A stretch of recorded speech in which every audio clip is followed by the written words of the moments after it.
During the pandemic.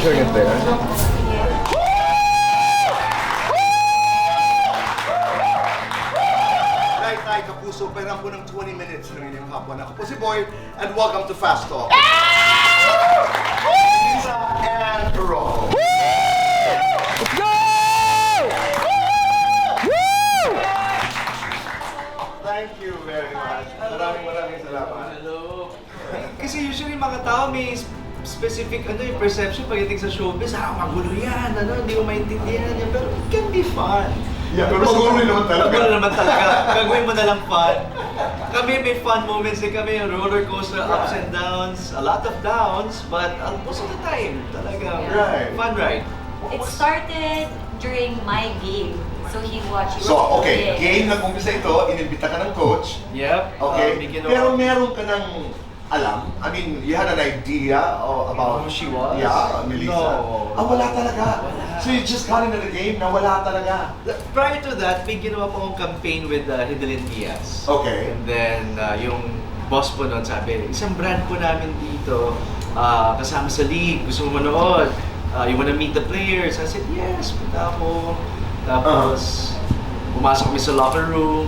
Pero yung totoo, wala talaga plano. Walang plano. You were eyeing talaga ang Melissa. Sure, may iba pa ako kasama nun. Yung first date namin, palala ko, ang sabi ko sa kanya, you know what, I'm looking for a husband, not just, play-by-play, boyfriend, ganon. I told him na diretso kasi that time, I was too busy with everything. Right. Everything was going right. And when you said that, I want a husband, I'm not looking for just fun, anong sagot mo? Game! Oh! Dahil that time na yun, I was done looking for myself. I was single for more than a year. So doon ko nasabi na, maybe ready na ako. Kasi nung makilala ko, and okay lahat. Let's see how it goes. Una, nakibabaw ang paghanga. Sa respeto. And then, biglang, uy, gusto ko siya. Tapos nag-message na ako, hi!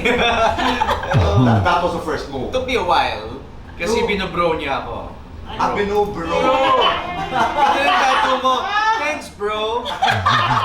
Pero pinagawa yun, bro sa ano, bro? Took me a while.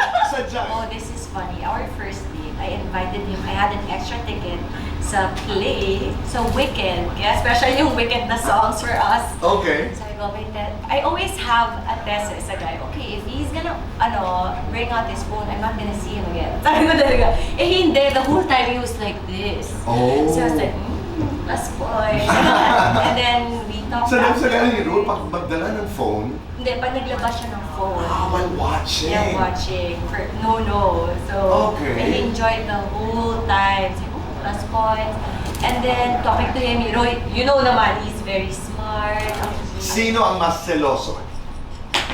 Siya! Sino ang mas matampuhin? Ikaw! Sino ang mas sweet? Me. Sino mas clingy? Siya. Sino ang unang nangangalapit? Okay, lights on or lights off? Lights off. Happiness or chocolates? Happy. Oh, best time for happiness. Every day. Complete the sentence. Black si Mister, black si Mrs. Masaya si Mister, masaya din ako. Mas masaya si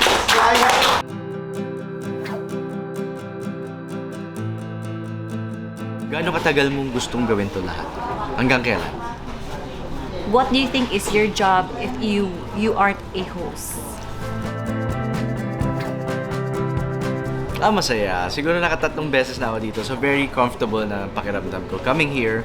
Pero si Melissa, yung siya tanongin natin. It was my first time, pero I felt like yung warm, parang medyo homey. I don't know kung dahil sa aesthetic. Pero yun, I felt at home and nag-enjoy ako sa mga questions. Kesa kabahan. Oh, kaysa kabahan.